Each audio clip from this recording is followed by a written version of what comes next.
On a January night in 1837, Catherine Brennan sat in a chair in the corner of a locked room at Sweetwater Plantation, a pen trembling in her hand and a blank ledger page before her. Her husband stood across from her, his grey eyes cold as winter steel, and gave her explicit instructions about what she was to observe and record. The woman brought into that room was named Ruth. She was 23 years old, terrified, and had no choice in what was about to happen. Neither did Catherine. What began that night would continue for years, turning a Georgia plantation into something far darker than the usual horrors of slavery. It would involve a doctor from Charleston with twisted theories about human breeding, a network of wealthy men trading children like livestock, and a secret that would eventually consume everyone it touched. Before we continue with the story of Catherine Brennan and the nightmare that unfolded at Sweetwater, subscribe to Liturgy of Fear and hit that notification bell so you never miss stories like this. Drop a comment telling us what state or city you are listening from. We love hearing from our community across America. What Catherine witnessed that night was only the beginning of something far more calculated and horrifying than she could have imagined. Milledgeville served as Georgia's capital from 1804 to 1868, a city of red clay roads and white-columned buildings where politicians and plantation owners mingled in parlors thick with cigar smoke and schemes. 20 miles northeast, where the Oconee River carved through pine forests and bottomland, Sweetwater Plantation sprawled across 2,000 acres of cotton fields. The main house, built in the federal style with its symmetrical facade and tall windows, stood on a slight rise, positioned so that Nathaniel Brennan could survey his entire domain from the second-floor gallery. Nathaniel had inherited Sweetwater from his father in 1832 at age 28, along with 37 enslaved people and a reputation for cold efficiency. He stood just under 6 feet, lean and angular, with pale grey eyes that people said looked through you rather than at you. His hands were always clean, nails trimmed short, a stark contrast to the dirt-creased fingers of other planters who still worked alongside their field hands in those early years. Nathaniel never touched a plow. He studied ledges, read agricultural journals from Charleston and Savannah, and corresponded with men who spoke of scientific farming and rational management of resources, both plant and human. Catherine Haywood became Catherine Brennan in May 1834. She was 19, he was 30, and the marriage united two prominent Middle Georgia families. Her father owned a successful mercantile business in Milledgeville, supplying everything from fabric to farm equipment to the surrounding plantations. Catherine had been educated at a finishing school in Augusta, unusual for the time, and could read Latin, play pianoforte, and manage household accounts with precision. She had auburn hair that she wore in the fashionable style of the era, pulled back severely from a face that portraits show was handsome rather than beautiful, with a strong jaw and intelligent dark eyes. Their first year passed pleasantly enough by the standards of planter society. Catherine managed the household servants, organized dinners for Nathaniel's political connections, and learned the rhythms of plantation life. The house smelled of beeswax and lavender in summer, wood smoke and cinnamon in winter. She kept a garden of medicinal herbs, as most plantation mistresses did, learning which plants soothed fever and which eased the pains of childbirth for the enslaved women who had no access to proper doctors. But by their second anniversary, the absence of children had become a source of tension. In a society that measured a woman's worth by her ability to produce heirs, Catherine's failure to conceive was whispered about at church socials and ladies' teas. Nathaniel said nothing directly, but Catherine noticed the way his jaw tightened when friends mentioned their growing families, the way he would leave the room when someone asked when they might hear the patter of little feet at Sweetwater. In September 1836, Nathaniel brought a doctor from Augusta to examine Catherine. The man spent 3 days at the plantation, conducting examinations that Catherine later described in her diary as humiliating beyond measure. His conclusion, delivered to Nathaniel in the study while Catherine waited in the parlor, was definitive. Some defect in her womb made conception impossible. The doctor used technical terms Catherine did not understand, but the message was clear. She would never bear children. Nathaniel's response was not anger, which Catherine might have expected. Instead, he became eerily calm. He thanked the doctor, paid him generously, and sent him back to Augusta.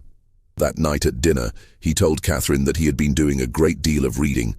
He had corresponded with men in Charleston who were studying what they called natural philosophy, the science of heredity and breeding. If Catherine could not give him an heir through natural means, he would pursue alternative methods.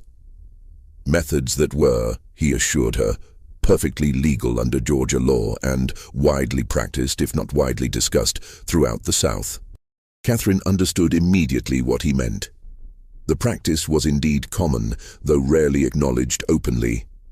Planters who wanted to increase their labor force without the expense of purchasing more slaves would father children through enslaved women.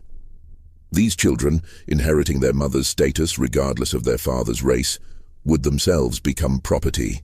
Some planters kept these arrangements discreet, others were blatant about it. But what Nathaniel proposed went far beyond the usual exploitation. He wanted her involved. He wanted her present. He wanted her to document everything. The first woman Nathaniel selected was named Ruth, 23 years old, tall and strong from years of fieldwork. On a cold January night in 1837, Nathaniel had Ruth brought to a room on the east side of the main house, a room that had once been used for storing linens, but which he had converted for this purpose. He ordered Catherine to be present, to observe, to take notes on Ruth's physical characteristics, her health, her demeanor. Catherine's diary entry from that night was brief, the handwriting shaky. God forgive me, I did as he commanded. I sat in the corner with pen and paper while my husband destroyed what remained of my dignity and Ruth's humanity. She did not cry out. I think that was the worst part, the silence. But Nathaniel's plan was even more elaborate than Catherine initially realized. Over the following weeks, she discovered that he had been reading extensively about the theories of selective breeding being discussed in agricultural journals and medical societies. These theories, which would later be recognized as the pseudoscientific racism that underpinned slavery's most horrific aspects, suggested that human beings could be improved through careful selection of breeding pairs, just as one might breed horses or cattle for desirable traits. Nathaniel had decided to conduct an experiment. Spring of 1837 brought unseasonable warmth to Baldwin County. The dogwoods bloomed early, filling the woods around Sweetwater with white blossoms that fell like snow in the slightest breeze. Catherine walked among them one morning in late March, crushing petals beneath her boots, trying to find some fragment of peace in the natural world, because there was none to be found within the walls of her home. Ruth was pregnant. Catherine had confirmed it herself, recognizing the signs she had once hoped to see in her own body. Nathaniel received the news with satisfaction, making a notation in the leather-bound book he had begun keeping, a ledger separate from the normal plantation records. Catherine glimpsed it once when he left it on his desk. The pages were ruled into columns with headings that made her stomach turn. Physical characteristics, estimated intelligence, projected value, disposition, breeding potential. But Ruth was only the first. In April, Nathaniel selected another woman, Grace, who was just 19. Then in May, a woman named Dinah who worked in the kitchen. Catherine was required to be present each time, to observe and record. She developed a system of dissociation, a way of separating her mind from what her eyes witnessed. She would focus on irrelevant details. A crack in the plaster wall, the sound of night insects outside the window, the smell of lamp oil burning low, anything but the horror unfolding before her. The other enslaved people at Sweetwater knew what was happening, of course. How could they not? The women who were selected moved through their daily work with hollowed eyes. The men who were husbands or brothers or friends could do nothing, their rage forced into silence by the ever-present threat of violence or sale. The plantation's atmosphere changed. Where there had been the usual rhythms of forced labor and coerced cooperation, now there was something darker, a tension that hummed beneath every interaction. And then, in July, a visitor arrived who would transform Nathaniel's private obsession into something far more systematic and sinister. Dr. Cornelius Hargrove came to Sweetwater on a Thursday afternoon, his carriage rattling up the oak-lined drive trailing red dust. He was affiliated with the Medical Society of South Carolina in Charleston, though Catherine later learned his credentials were murky at best. Hargrove was in his 50s, portly, with mutton-chop whiskers and soft hands that had probably never delivered a difficult birth or set a broken bone. His specialty, he explained over dinner that first evening, was what he called anthropological medicine, the study of racial characteristics and their transmission through bloodlines. Nathaniel had been corresponding with Hargrove for months, ever since reading one of the doctor's papers in a Charleston medical journal. The paper, titled Observations on the Hereditary Transmission of Physical and Mental Characteristics in the Negro Race, proposed that through careful documentation and selection, planters could cultivate more valuable enslaved populations. It was pseudoscience of the vilest sort, but it was taken seriously in certain circles, published in respectable journals, discussed in the parlors of educated men who believed they were advancing human knowledge. Hargrove stayed at Sweetwater for 3 weeks that summer. He examined every enslaved person on the plantation, measuring skulls with brass calipers, recording the texture of hair, the shape of noses, the color of eyes. He conducted interviews, though calling them that dignified the process too much. He asked questions designed to assess intelligence and temperament, then recorded his conclusions in dense paragraphs filled with scientific-sounding terminology. Catherine was required to assist him, to hold his instruments, to record his measurements in a separate ledger he had brought. She watched him work with growing horror.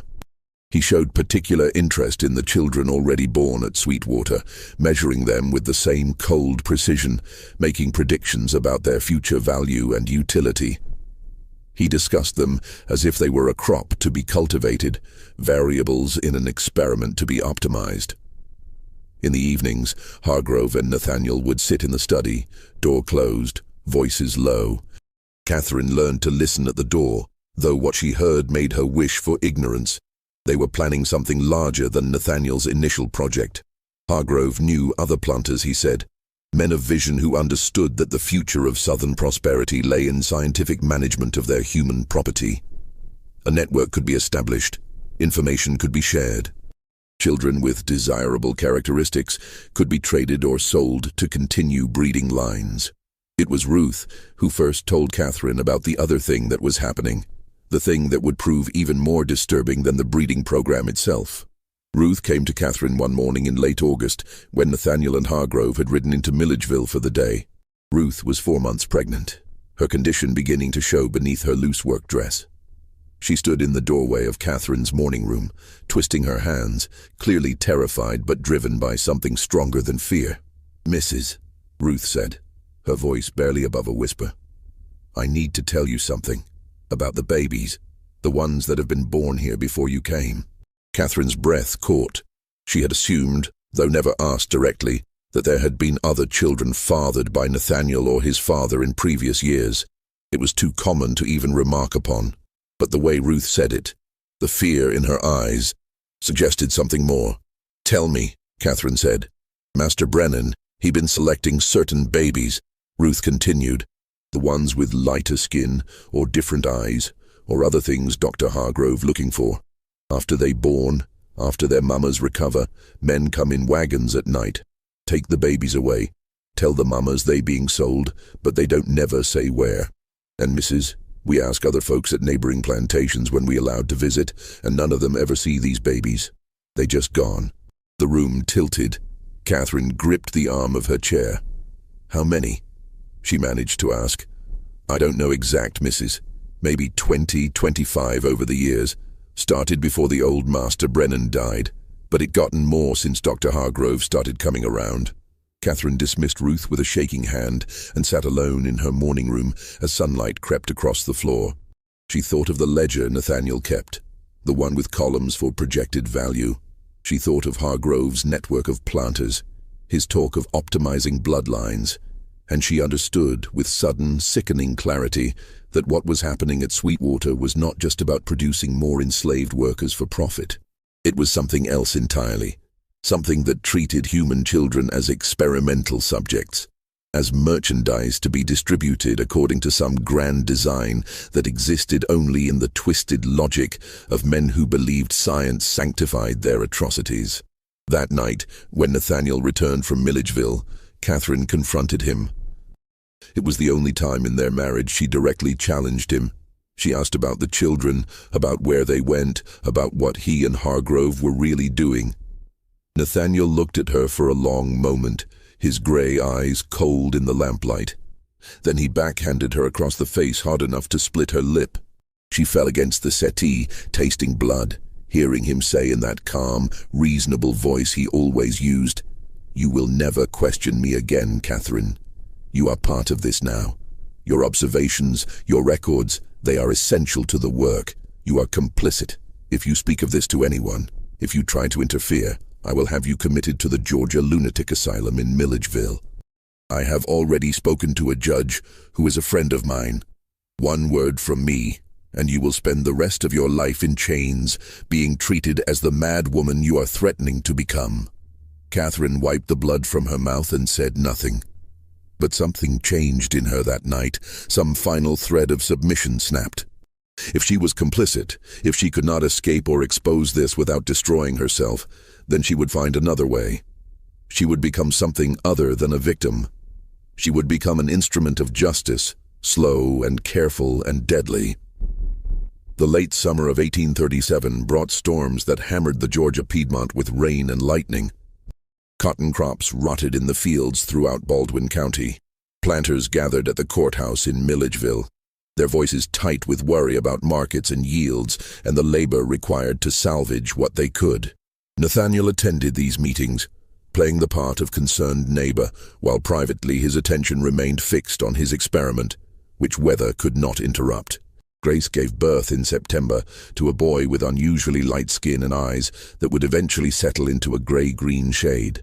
Hargrove was present for the delivery, examining the infant with the same cold precision he applied to everything, making notations in his journal.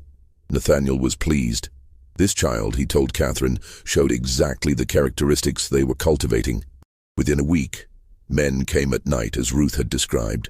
Catherine watched from an upstairs window as they loaded a bundle into a covered wagon and drove away toward the South Road. Grace was given 2 days to recover, then sent back to the fields. She moved like something broken, her milk-swollen breasts bound tight beneath her dress, her eyes focused on nothing. Catherine had begun her own documentation by then. While Nathaniel and Hargrove kept their official records, Catherine started a secret diary that went beyond simple observation. She recorded the women's names, their children's names, approximate dates of birth. She noted which children disappeared and tried to piece together patterns. She also began studying the medicinal herbs in her garden with new purpose, reading through the books her mother had given her about natural remedies and their properties. She paid particular attention to plants with cumulative effects, substances that might cause illness gradually over time, impossible to distinguish from natural ailments. Foxglove, for instance, which grew wild in the woods around Sweetwater. In small doses, it could strengthen a failing heart. In slightly larger doses, administered regularly, it could cause weakness, confusion, nausea. Slowly poisoning someone without detection required patience and precision. Catherine had both. By October, Ruth gave birth to a girl. This child had darker skin, more typical features. Nathaniel seemed disappointed. Hargrove examined the baby and made his notations, his tone suggesting this one was less valuable to their purposes. No men came for this child. She stayed with Ruth, given the name Martha. Catherine felt obscene relief that this baby, at least, would remain with her mother, even though remaining meant a life of enslavement at Sweetwater. Dinah's labor came in November and went badly. The baby, a boy, was born dead. Dinah hemorrhaged, and despite Catherine's attempts to help, died 3 days later. Catherine cleaned the blood from Dinah's quarters herself, her hands shaking as she scrubbed. She had genuinely tried to save Dinah, had used every skill she possessed, but it was not enough. The guilt was crushing. She had stood by and watched Dinah be violated, had recorded it in Nathaniel's ledger, and now the woman was dead. Catherine vomited into a bucket in the laundry room and emerged with her face carefully composed, because showing weakness was not permitted at Sweetwater. Nathaniel seemed more annoyed by the loss than grieved. He had invested time and resources in Dinah's pregnancy, and the result was nothing. He made a notation in his ledger about complications to avoid in future selections.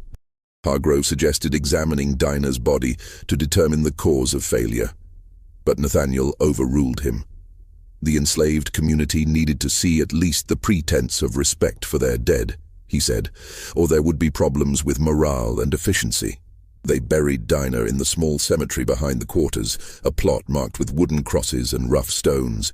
Catherine attended the burial, standing apart from the enslaved people who sang hymns in low voices. She watched Ruth holding baby Martha, watched the way the women touched Grace's shoulder in silent solidarity, watched the men standing with fists clenched and faces carefully blank. She felt their hatred directed at her as much as at Nathaniel, and she did not blame them.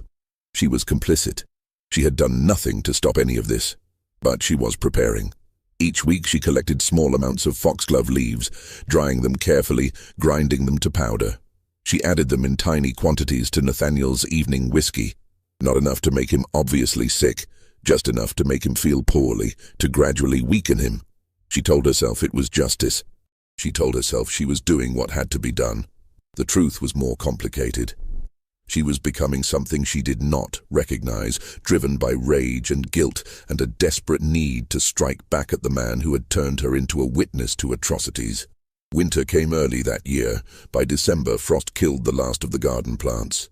Catherine collected the final foxglove seeds, storing them carefully for next year. She had learned patience.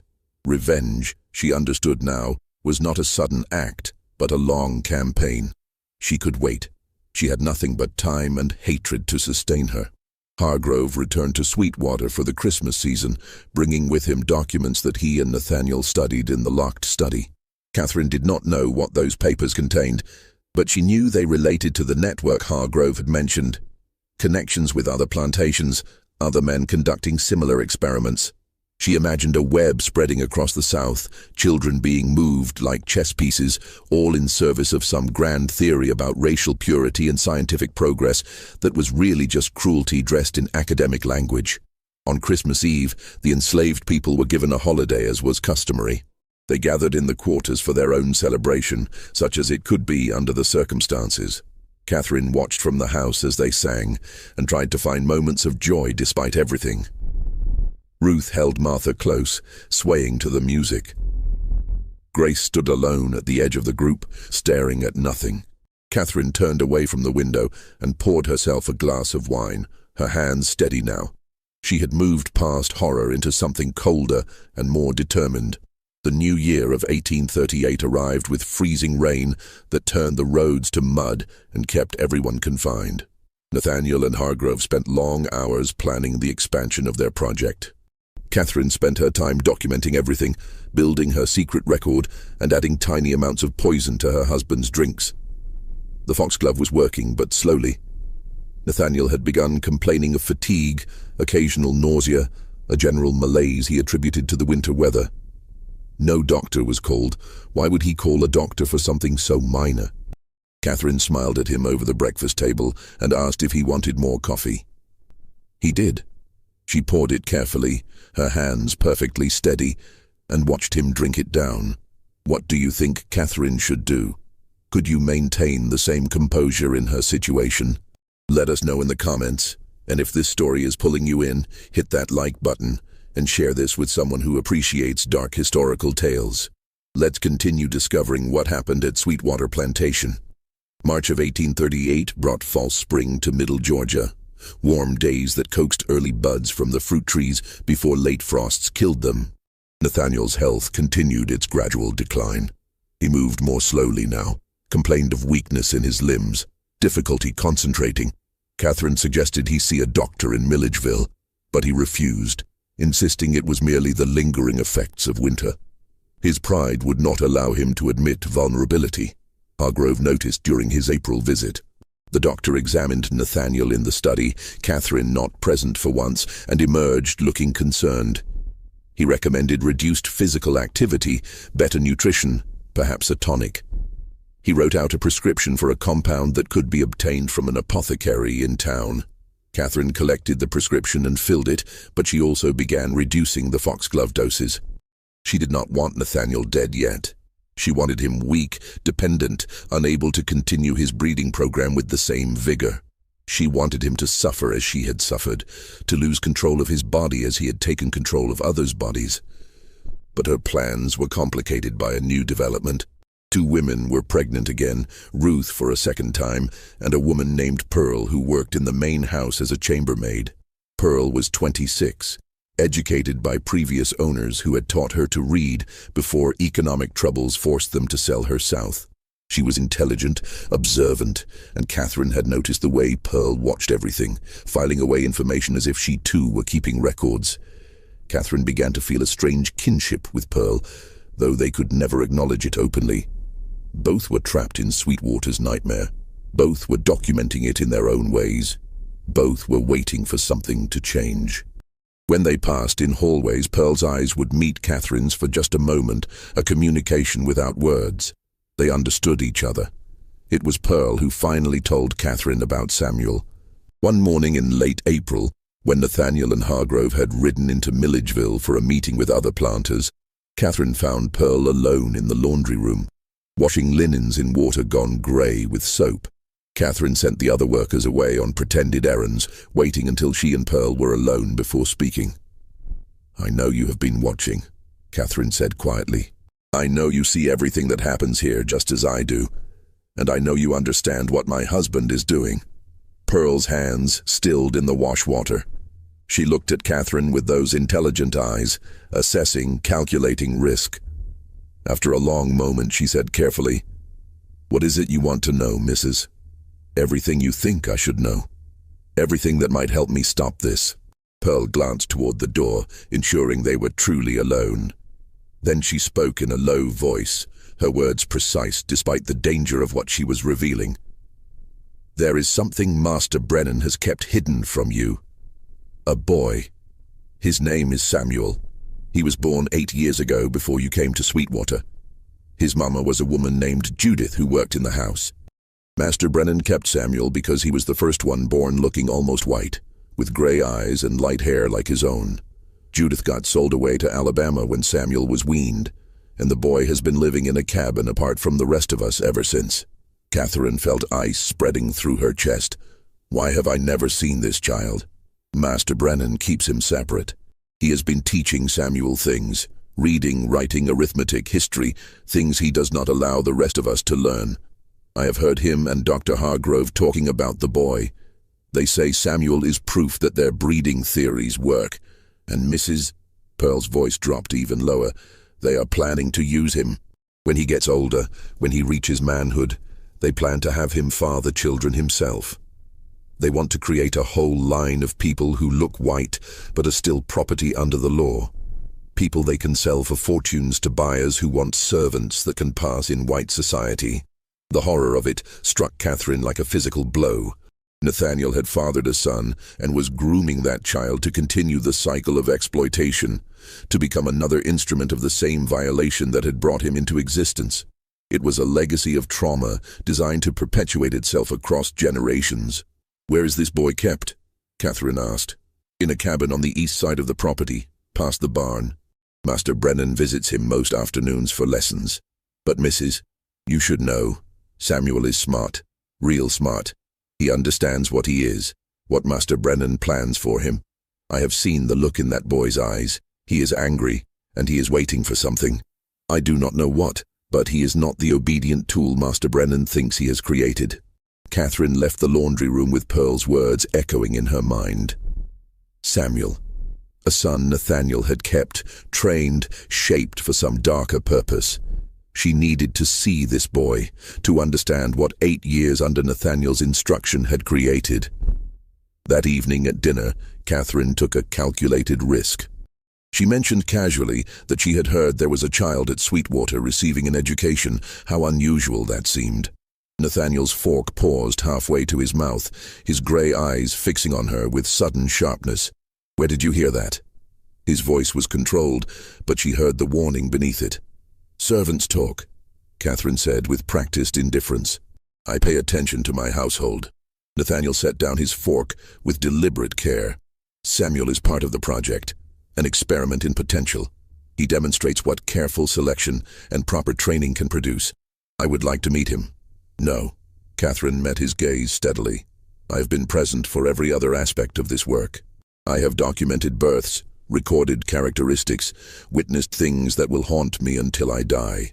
Why should I not meet this child who is apparently so important to your vision? The silence stretched between them like a physical thing. She could see him calculating, weighing whether her request posed any real threat. His illness had made him more cautious, less certain of his control. Finally, he nodded once. Tomorrow afternoon. But you will observe only. You will not speak to him unless I permit it, and you will certainly not interfere with his education.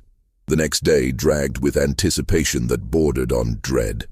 Catherine moved through her morning tasks mechanically, her mind focused on the coming meeting. When Nathaniel finally came to collect her after the midday meal, she followed him across the yard toward a cabin set apart from the slave quarters. It was better built than the others, with glass windows instead of shutters and a small porch with actual steps. Inside, the space was spare but clean. A narrow bed in one corner, a table with 2 chairs, shelves holding books that Catherine recognized from Nathaniel's own library, and at a small desk near the window, a boy sat working through arithmetic problems on a slate, his handwriting neat and precise. Samuel looked up when they entered. Catherine's breath caught. The resemblance to Nathaniel was unmistakable in the angular face, the set of the jaw, those pale grey eyes. But his skin was lighter than she had expected, light enough that in different clothes, in a different context, he might pass unquestioned in white society. His hair was brown with golden undertones falling across his forehead as he studied them. "Samuel, this is Mrs. Brennan," Nathaniel said. His voice carried a tone Catherine had never heard before, something almost like pride. The boy stood smoothly, executing a formal bow that spoke of careful instruction. "Good afternoon, Mrs. Brennan." His diction was perfect, without the dialect that marked most enslaved people's speech. Someone had worked hard to train that out of him. "It is good to meet you, Samuel," Catherine managed.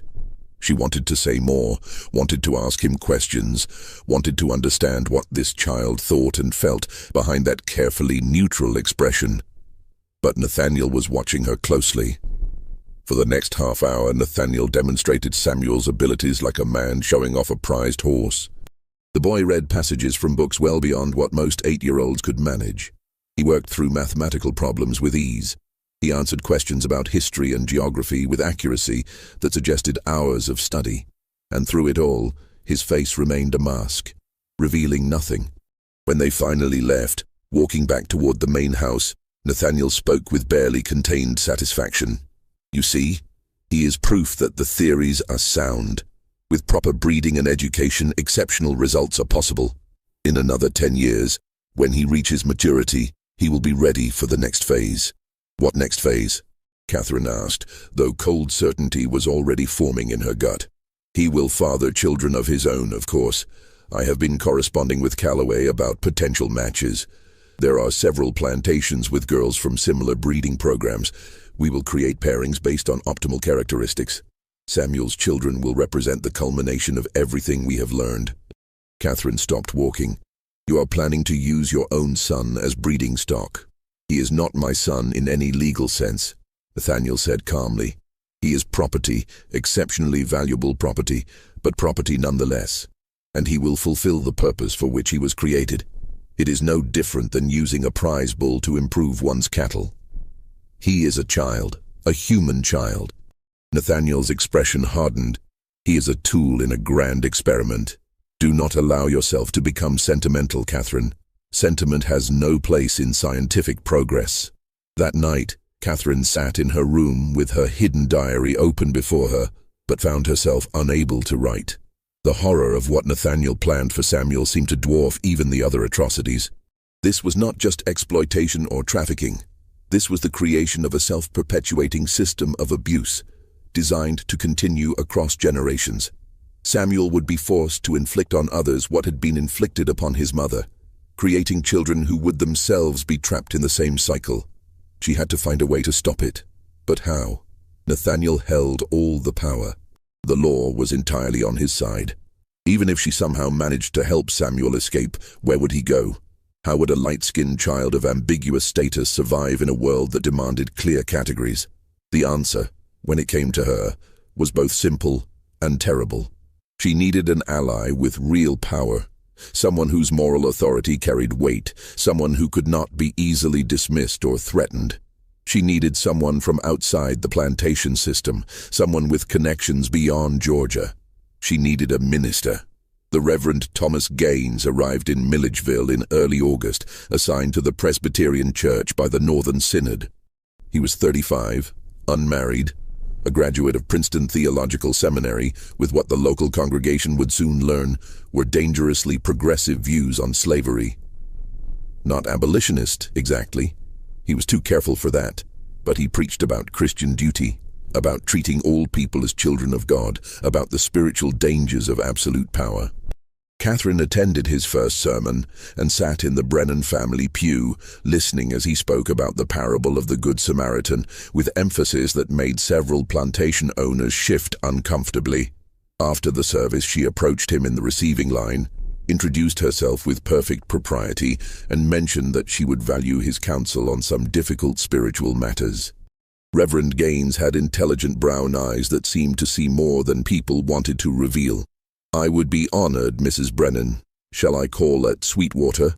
"That would be most appropriate," Catherine said, aware of Nathaniel watching from across the church lawn. "My husband and I would be pleased to receive you." The minister's first visit came the following Tuesday. Catherine had prepared carefully, ensuring that Nathaniel would be present for the initial meeting, that everything would appear perfectly normal and proper. They sat in the front parlor, drinking tea, discussing theology and church matters with the careful politeness of strangers establishing boundaries. But when Reverend Gaines asked if he might tour the plantation to better understand the lives of his potential congregants, Catherine saw her opening. Nathaniel could hardly refuse without appearing suspicious, so he agreed with poorly concealed reluctance. Catherine led the tour with Nathaniel trailing behind, his breathing labored from the exertion. She made sure they passed the slave quarters at a time when people would be visible. Ruth was there, holding little Martha, now a year old. Grace stood at her cabin door, that hollow look in her eyes that never changed. Pearl moved between buildings, her pregnancy now obvious, her movements careful and deliberate. "You have a large population here," Reverend Gaines observed. His tone was neutral, but Catherine saw how his gaze lingered on the women, on the children, cataloguing details. "Sweetwater is prosperous," Nathaniel said. "We manage our resources efficiently." "Resources," the minister repeated softly. "Yes, I suppose that is one way to describe people." The tension in that moment was palpable. Nathaniel's jaw tightened, but he said nothing. They completed the tour and returned to the house, where Reverend Gaines took his leave with promises to return soon for further spiritual discussions. After the minister's carriage disappeared down the drive, Nathaniel turned to Catherine. "What are you doing?" "Seeking spiritual guidance," Catherine said calmly. "Is that not what a Christian woman should do?" "You have made me party to many things, Nathaniel. My conscience requires counsel." "Be careful, Catherine. Very careful." But the minister did return, again and again, over the following weeks. Sometimes Nathaniel was present for their discussions, sitting in his study as they talked theology. Other times, Nathaniel's increasing fatigue kept him to his room, and Catherine met with Reverend Gaines alone in the parlor with Pearl serving tea, her presence a silent reminder of what they were really discussing. Catherine was careful.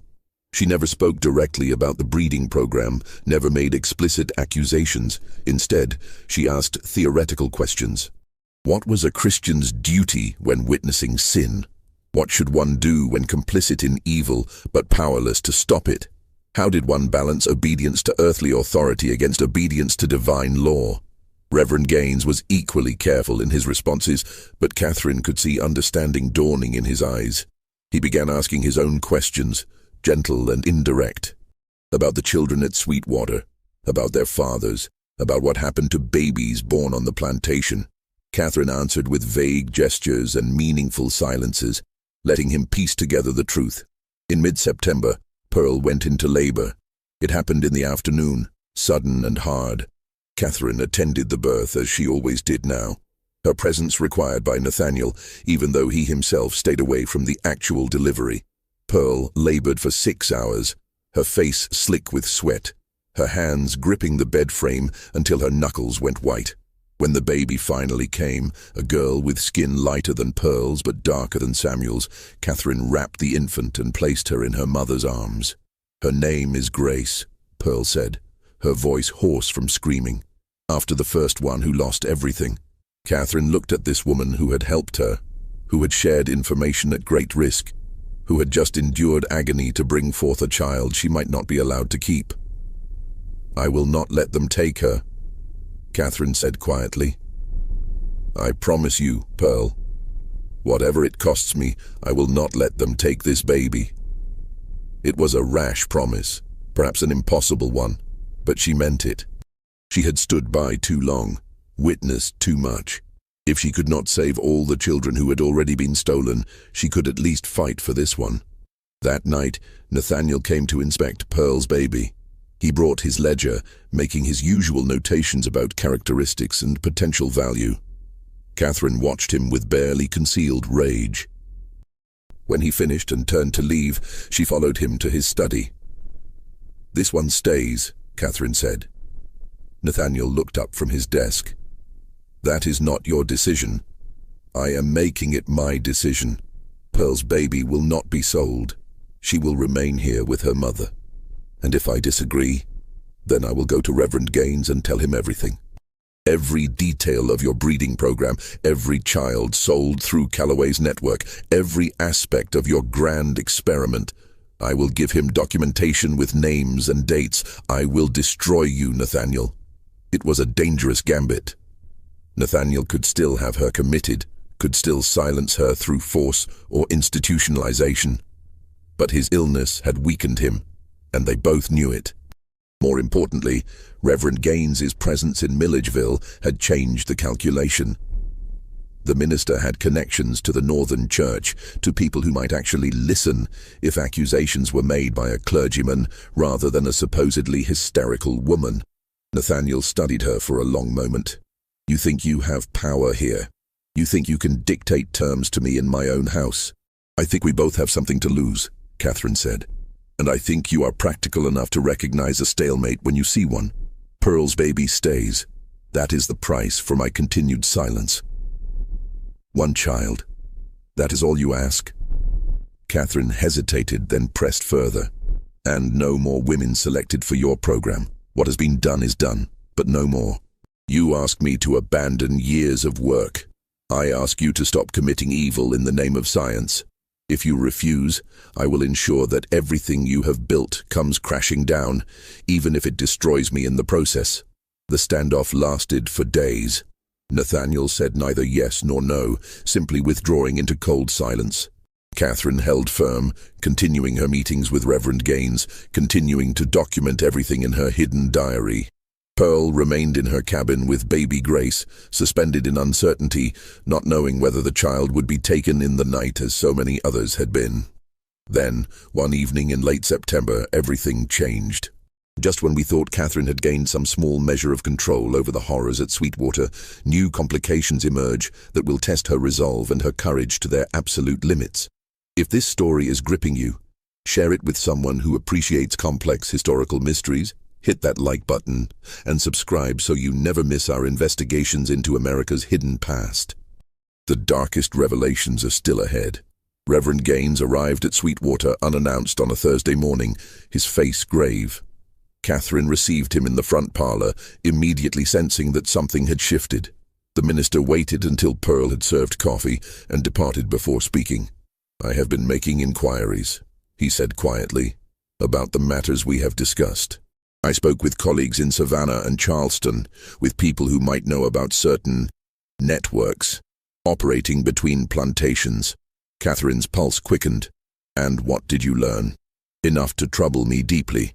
Enough to suggest that what happens here is part of something larger and more organized than isolated incidents of immorality. Mrs. Brennan, I need you to tell me directly.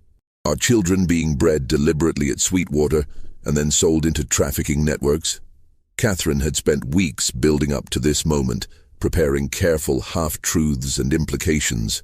But faced with the direct question, with this man who genuinely seemed to care about justice, She found herself unable to maintain the pretense.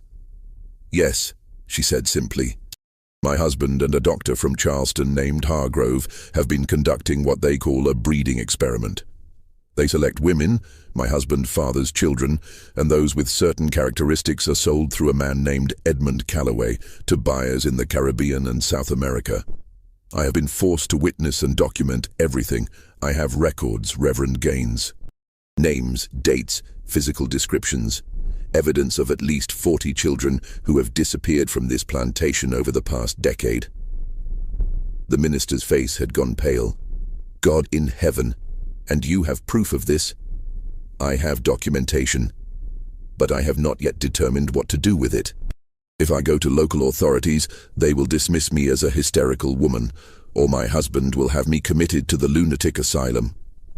The law gives him every right to do with his property as he wishes, and that includes both the enslaved people and, to a large extent, me." Reverend Gaines stood and paced to the window, looking out over the grounds of Sweetwater. "This is worse than I imagined. What you describe is not merely the sin of slavery, which is bad enough, but a systematic abuse that turns human beings into experimental subjects, into merchandise in a trafficking scheme." "Yes," Catherine said. "That is exactly what it is. I need to see your documentation, and then we need to determine how to proceed. There are people in Atlanta, in the state government, who might listen. There are federal prosecutors who handle smuggling cases. If we can prove international trafficking, there might be legal recourse even in Georgia." Catherine felt a flicker of hope for the first time in months. "I will get you the documents, but Reverend, you must understand the risk. My husband has threatened me, and he has connections throughout this region. If he learns what we are planning, then we must be very careful," the minister said, "and we must move quickly." They made plans for Catherine to copy portions of her documentation and pass them to Reverend Gaines during his next official visit. He would take them to contacts in Atlanta and Savannah, people he trusted to handle such explosive information properly. It would take time, weeks or possibly months, to build a case strong enough to overcome the legal and social protections Nathaniel enjoyed. But it was a start. Catherine should have known that secrets at Sweetwater never stayed hidden for long. 2 days after Reverend Gaines's visit, Catherine was in her morning room working on her needlework, a pretense of normalcy she maintained even as her mind raced with plans and possibilities, when Nathaniel entered without knocking. His face was flushed despite his usual pallor, his eyes bright with anger. "You have been corresponding with the minister," he said. It was not a question. Catherine's hand stilled on her embroidery. "He is our clergyman. Of course I speak with him." "Do not play games with me, Catherine. I know what you are doing. I know you have been feeding him information about our private affairs." "Your affairs," Catherine corrected. "I have merely been seeking spiritual counsel on matters that trouble my conscience." Nathaniel crossed the room in 3 strides and gripped her wrist hard enough to bruise. "You will cease all contact with Reverend Gaines. You will not speak to him again, at church or anywhere else. You will not write to him. You will not continue whatever scheme you have concocted." Catherine met his eyes steadily, refusing to flinch though his grip was painful. "Or what, Nathaniel? Will you lock me away? We have had this conversation before. I have taken precautions. If anything happens to me, if I suddenly disappear or fall mysteriously ill, information will reach people you cannot control." "You think yourself so clever," Nathaniel hissed. "But you forget that I control everything in this house, every person, every action, every breath you take." He released her wrist and she resisted the urge to rub the reddened skin. After he left, Catherine sat very still, thinking through the implications. Nathaniel knew she was working against him, which meant he would be watching her more carefully, making it harder to pass information to Reverend Gaines. She needed another way to communicate, another channel that Nathaniel could not easily monitor. The answer came from an unexpected source. That evening, Samuel appeared at the kitchen door asking for Pearl. It was unusual. The boy rarely approached the main house, but when Pearl emerged, he spoke to her in a low voice, pressed something into her hand, and departed quickly. Pearl found Catherine later and showed her what Samuel had given her, a folded piece of paper with careful handwriting. The message was brief. I know what my father plans for me. I want to help stop him. I can carry messages. He does not watch me closely. Catherine stared at the note, her heart pounding. Samuel, 8 years old, was offering to become a courier in a conspiracy against his own father. The risk to him was enormous. If Nathaniel discovered it, the punishment would be severe. But it was also an opportunity she could not ignore. Tell him yes, Catherine said to Pearl. Tell him to be extremely careful, and tell him I am grateful for his courage. Through September and into October, a delicate network of communication developed. Samuel carried messages between Catherine and Reverend Gaines, hiding them in the books he borrowed from Nathaniel's library. Retrieving responses tucked into volumes, he returned. It was slow and dangerous, but it worked. Catherine passed copies of her documentation page by page, and Reverend Gaines took them to his contacts in Atlanta. But the strain was showing on everyone. Pearl moved through her days with constant vigilance. Baby Grace always close, her eyes darting at every sound. Ruth had grown gaunt and silent, barely speaking even to other enslaved people. Grace continued her hollow existence, a ghost moving through the cotton fields. And Catherine felt the weight of responsibility crushing down on her. Every decision she made put others at risk. Every step forward increased the danger. The crisis came on a cool morning in mid-October. Catherine was in the garden, collecting the last herbs before the first hard frost, when she heard shouting from the direction of the slave quarters. She ran toward the sound and found Nathaniel in a rage, standing over Samuel, who was on his knees in the dirt. "Explain this." Nathaniel held up a piece of paper, one of Catherine's messages. Samuel must have dropped it or failed to hide it properly. The boy said nothing, his face a mask, even as blood trickled from his split lip where Nathaniel had struck him. Catherine forced herself to walk forward calmly, her heart hammering. "Nathaniel, what is happening?" "This boy," Nathaniel spat, "this ungrateful creature I have educated and sheltered, has been sneaking messages. Messages about my private business. Messages meant for that meddling minister." Catherine's mind raced. If Nathaniel knew about the messages, he would know she was behind them. The entire plan was compromised, but she could not let Samuel take the full punishment for following her orders. "I asked him to carry them," Catherine said clearly. "He was following my instructions."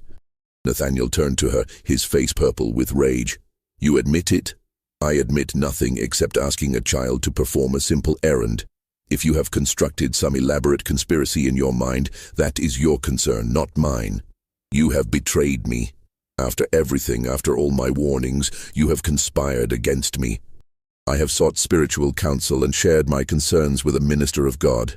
If you find that threatening, perhaps you should examine your own actions rather than condemning mine." The confrontation was building to something terrible. Catherine could see Nathaniel's hands shaking, could see the violence barely contained beneath his fury. Pearl had emerged from a nearby cabin, holding baby Grace, her face stricken with fear. Other enslaved people had stopped their work, watching from a safe distance. And then Nathaniel made his decision. "Samuel, go to your cabin and wait there. You will be dealt with later." To the overseer who had come running at the commotion, "Fetch Dr. Phillips from Milledgeville. My wife has been suffering from delusions and hysteria. It is time she received proper medical attention." Catherine felt ice flood through her veins. This was the threat Nathaniel had held over her since the beginning, the ultimate weapon he could deploy to silence her completely. Commitment to the Georgia lunatic asylum, where she would be locked away, possibly for years, possibly forever, labeled as insane and stripped of all credibility. "You cannot do this," Catherine said, fighting to keep her voice steady. "I can do whatever is necessary to protect my household and my interests," Nathaniel replied. "You have proven yourself incapable of rational thought. You have become a danger to yourself and to the proper order of this plantation.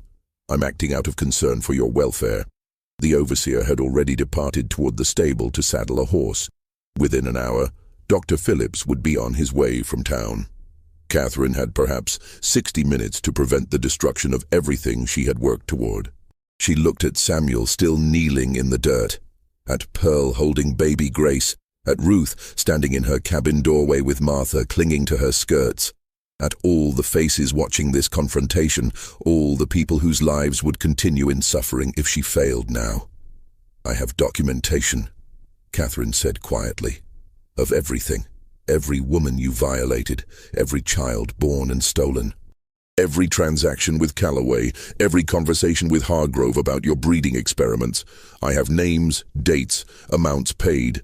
I have copied letters describing your international trafficking network.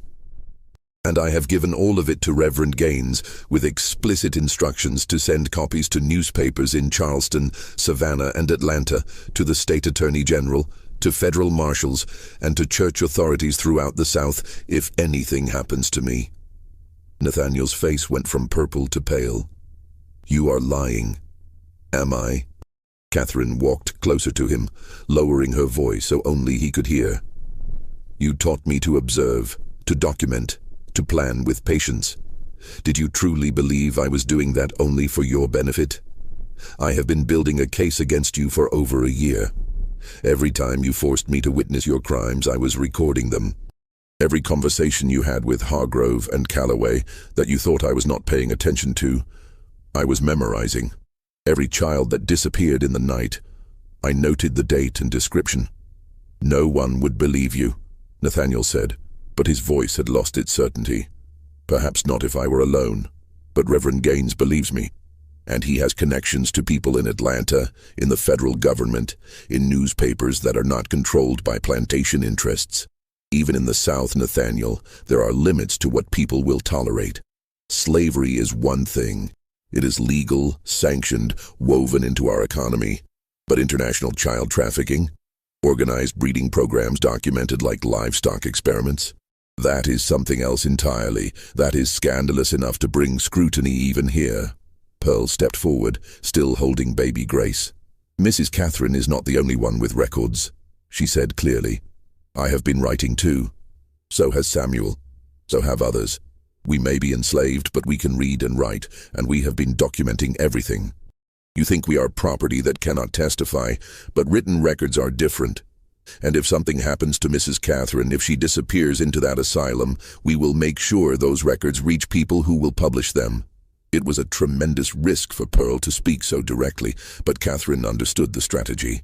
This was not just Catherine's word anymore. This was multiple sources, multiple forms of documentation, a case that could not be easily dismissed as one woman's hysteria. Nathaniel looked at the enslaved people gathering around the scene, looked at Samuel still kneeling in the dirt, looked at Catherine standing firm despite her terror. For the first time since Catherine had known him, he looked genuinely uncertain. "What do you want?" he finally asked. "I want you to stop," Catherine said. "Completely. No more women selected for breeding, no more children taken and sold, no more participation in Calloway's network. Samuel will continue his education but will be legally freed when he reaches 21 and documented in your will. The women who have born children here will be treated with basic humanity and their children allowed to remain with them. And you will live with what you have done, knowing that if you violate any of these conditions, everything becomes public. You ask me to dismantle everything I have built. I am not asking. I am telling you the price of avoiding scandal and prosecution.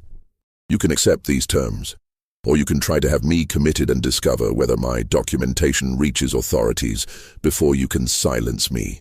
Those are your only choices." The standoff lasted for an eternal moment. The morning sun had climbed higher, making shadows shorter, but the scene felt frozen in time. Everyone present understood they were witnessing something unprecedented. An enslaved woman speaking truth to a master, a wife threatening her husband with evidence of his crimes, a conspiracy that crossed every social boundary. Nathaniel's face worked through a series of expressions: rage, calculation, frustration, and finally a cold resignation. "Very well," he said at last. "But understand this, Catherine, you have won a battle, not the war. We will live here together in this stalemate, and I will make sure you suffer for this betrayal in every way I can devise that does not violate your explicit conditions. You will remain my wife, trapped in this house, complicit in everything that has already been done. That guilt will eat at you for the rest of your life." "Yes," Catherine agreed quietly. It will. I will carry the weight of what I witnessed and did not stop quickly enough. I will bear that burden until I die. But at least no more children will be stolen. At least the horror stops here today. That is the only redemption available to me. Nathaniel turned and walked back toward the main house, his gait unsteady, the morning's confrontation having clearly exhausted him. Catherine watched him go, then turned to Samuel. "Stand up," she said gently. The boy rose, wiping blood from his lip. His grey eyes, so like his father's, met hers with an expression far too old for an 8-year-old. "Thank you, Mrs. Catherine," he said softly. "You were brave," Catherine told him. "Too brave for a child to need to be. I am sorry for the position I put you in." "I wanted to help," Samuel said. "I know what he planned for me. I know what I was supposed to become." He paused, then added with quiet intensity, "I will not be what he wanted. I will not continue this. I promise you that." Catherine nodded, not trusting herself to speak. She looked at Pearl, at baby Grace sleeping in her mother's arms, at Ruth and Martha watching from their cabin. The enslaved community had witnessed everything, had seen one of their own speak directly to the master, had seen a white woman threaten her husband on their behalf. It changed nothing about their legal status, nothing about the fundamental injustice of their situation. But perhaps it offered some small measure of hope that resistance was possible, that the powerful were not entirely untouchable. When the overseer returned later that afternoon to report that he had been unable to find Dr. Phillips in town, Nathaniel simply waved him away. The crisis had passed. The asylum was no longer part of the plan.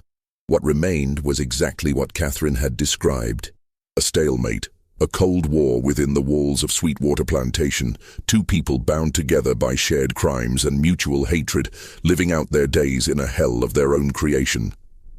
The years that followed were years of grey survival. Nathaniel kept his word because he had no choice, but he made Catherine's life miserable in every way his position permitted. He spoke to her only when absolutely necessary. He excluded her from all social events, telling friends she had become reclusive due to delicate health. He controlled her access to money, to correspondence, to everything beyond the immediate grounds of Sweetwater. But the breeding program stopped. No more women were selected, no more children were taken in the night. Pearl raised baby Grace in relative peace, teaching her daughter to read in secret, passing on skills that might someday lead to freedom. Ruth kept Martha close, finding some measure of comfort in watching her daughter grow. Grace continued her broken existence but was at least spared further violation. Samuel continued his education, but now Catherine participated in it openly, bringing him books, teaching him herself when Nathaniel's increasing illness prevented regular lessons. She watched the boy grow from 8 to 10 to 12, watched intelligence sharpen into keen perception, watched anger mature into determination. He would keep his promise, she knew. He would not become what Nathaniel had intended. Nathaniel's health declined steadily. The damage Catherine's foxglove poisoning had done to his heart was irreversible. By 1841, he could barely manage the stairs without stopping to rest. By 1842, he had largely withdrawn to his study, managing the plantation through overseers and written instructions. Catherine did not gloat over his deterioration. She felt nothing for him anymore, neither hatred nor pity, just a cold emptiness where emotion used to live. Reverend Gaines remained in Milledgeville, a steady presence and a reminder that the documentation still existed, that the threat of exposure remained real. Calloway's network had indeed collapsed when federal authorities raided a plantation in South Carolina for smuggling violations and found records of the child trafficking operation. Several planters fled the country. Hargrove disappeared, presumably to the Caribbean, where many slaveholders went when things became too hot in the States. Catherine knew her victory was partial at best. The children who had already been taken were gone forever, lost in the slave markets of Cuba and Brazil, their fates unknown and unknowable. Grace would never recover from what had been done to her. Ruth would always carry the grief of her stolen son, and Catherine herself would always bear the guilt of having waited so long, of having been complicit for months before finally acting. In March of 1843, Nathaniel died. The doctor said heart failure, which was accurate enough.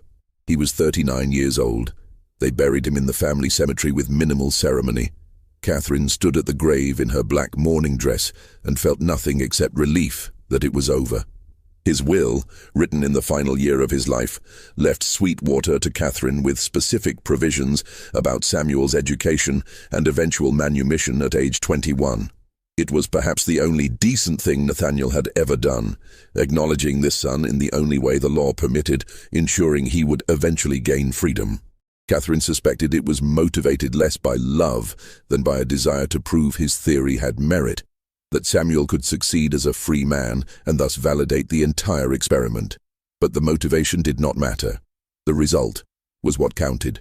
Catherine lived on at Sweetwater for 11 more years. She never remarried. She managed the plantation as well as she could within slavery's constraints, treating the enslaved people with as much humanity as the system allowed, which was never enough. She established a small school where children could learn to read and write, knowing this was technically illegal but doing it anyway. She saved money and purchased freedom for Pearl and baby Grace in 1849, sending them north with letters of introduction to Quaker families in Philadelphia who helped refugees from slavery. Ruth asked to remain at Sweetwater with Martha. The plantation was the only home she knew, and she feared the uncertainty of freedom more than the familiar routines of enslavement. Catherine understood. Trauma makes people cling to what they know, even when what they know is terrible. Samuel was freed in 1851 when he turned 21, as Nathaniel's will had specified. Catherine gave him money for travel, letters of introduction, and a copy of all the documentation about his origins. "If you want to know where you came from," she told him, "it is all here. But you are not defined by how you began. You can be whoever you choose to become."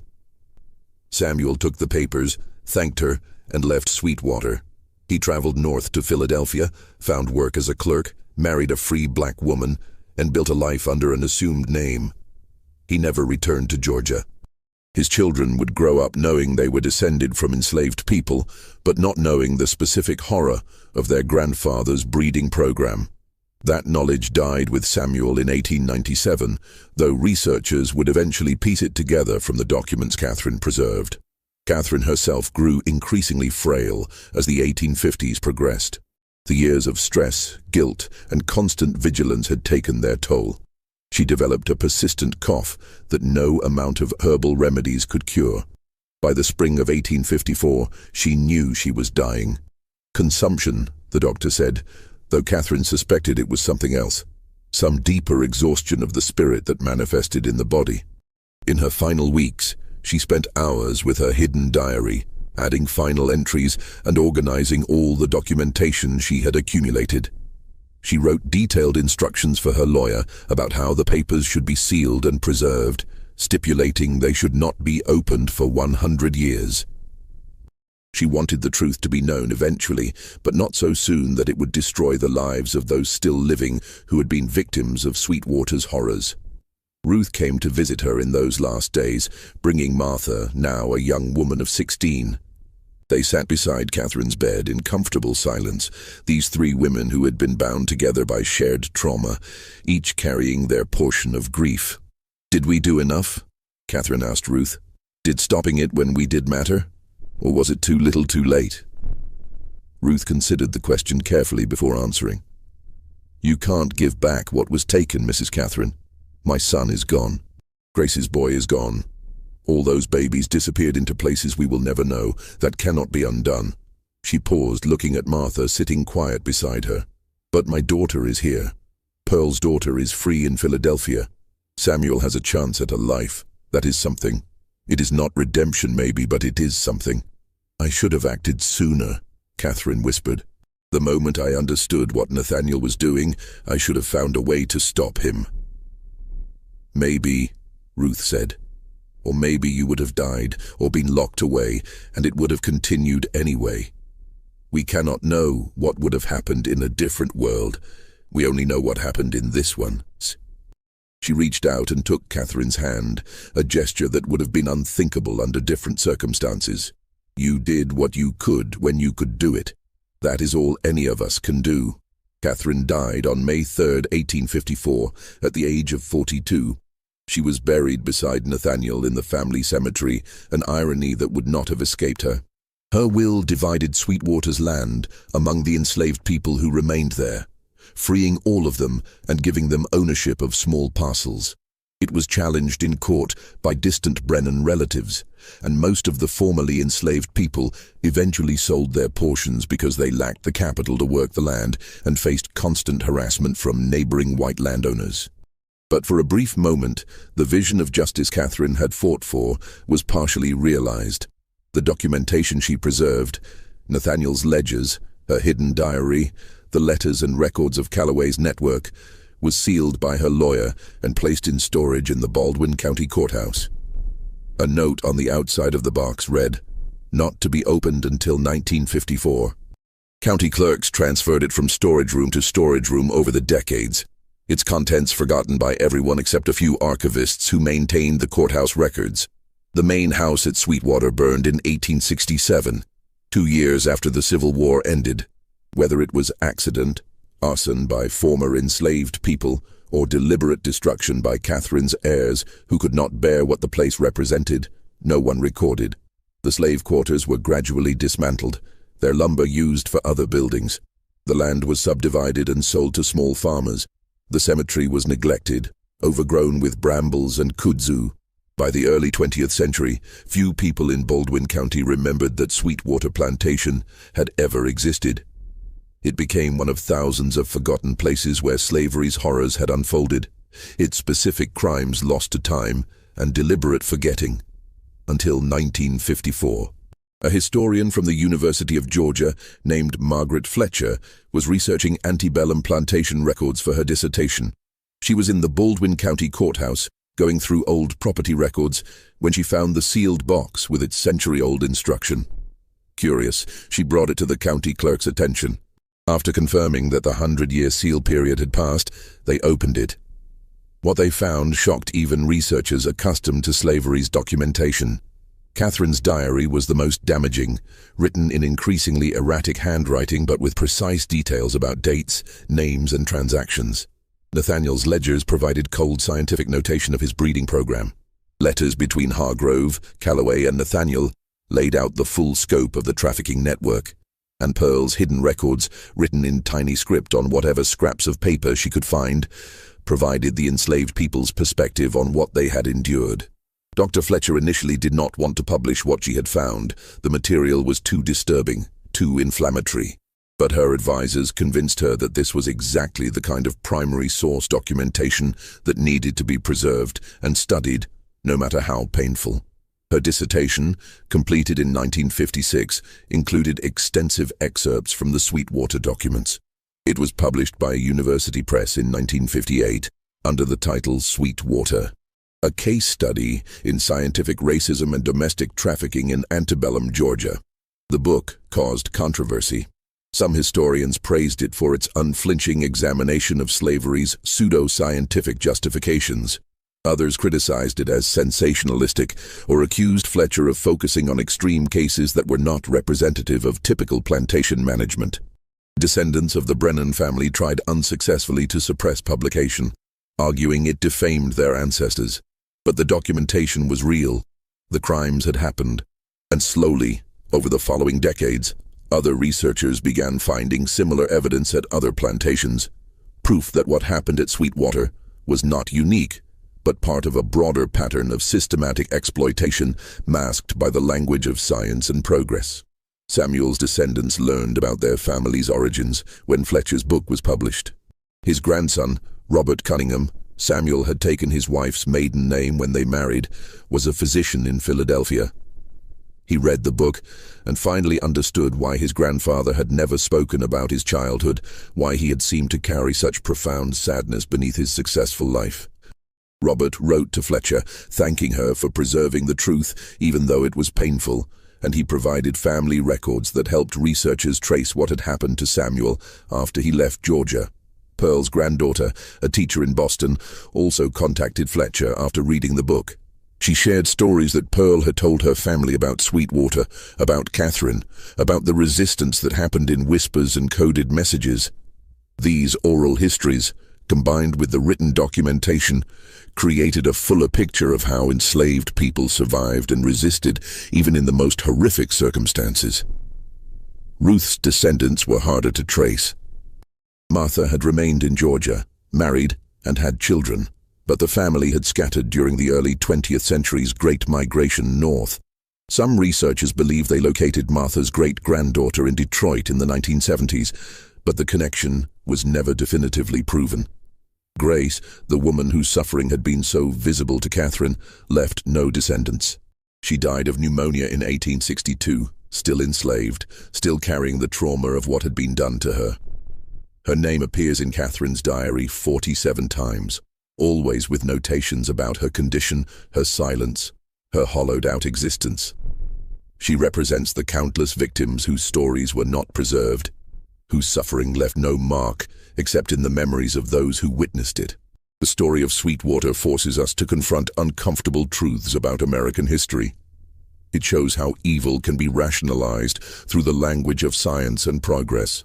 It demonstrates how systems of oppression operate not just through open violence, but through bureaucratic organization, careful documentation, and networks of cooperation among people who believed they were advancing human knowledge.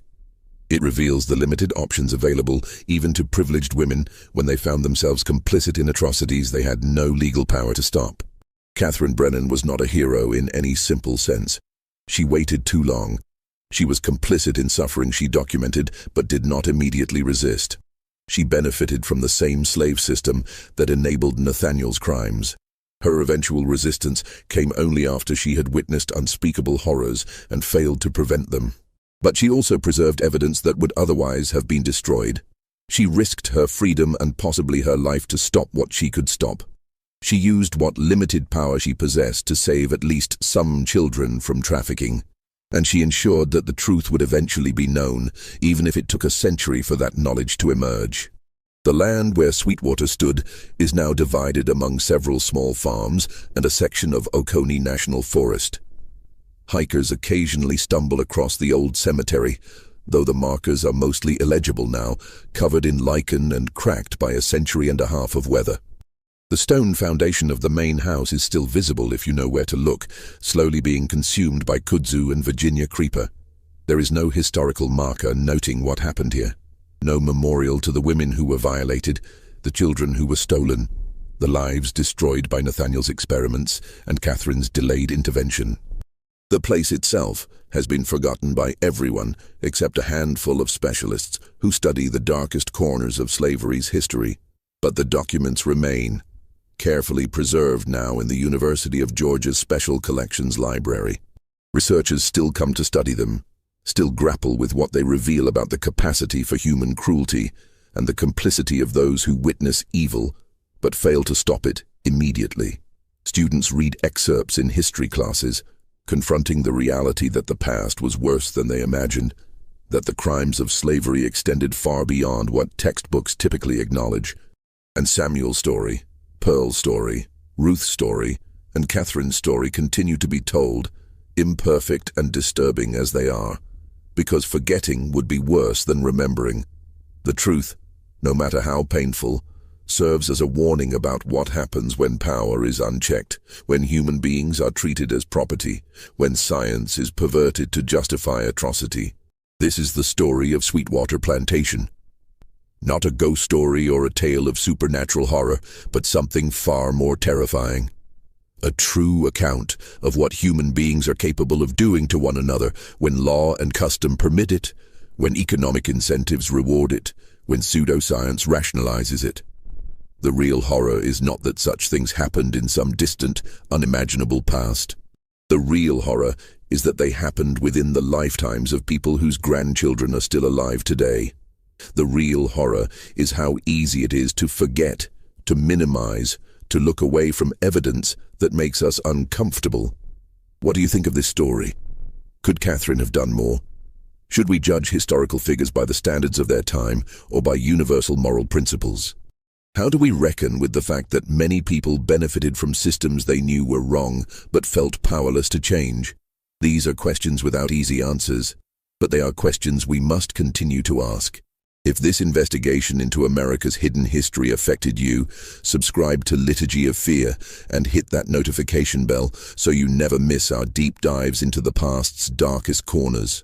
Share this video with others who want to understand the truth about slavery beyond what textbooks teach. Leave your thoughts in the comments. We read them all, and your perspectives add to our collective understanding of these difficult histories. These stories are uncomfortable, but they are necessary. Only by confronting what really happened can we ensure it never happens again. Thank you for listening, and we will see you in the next investigation into the mysteries and horrors of American history.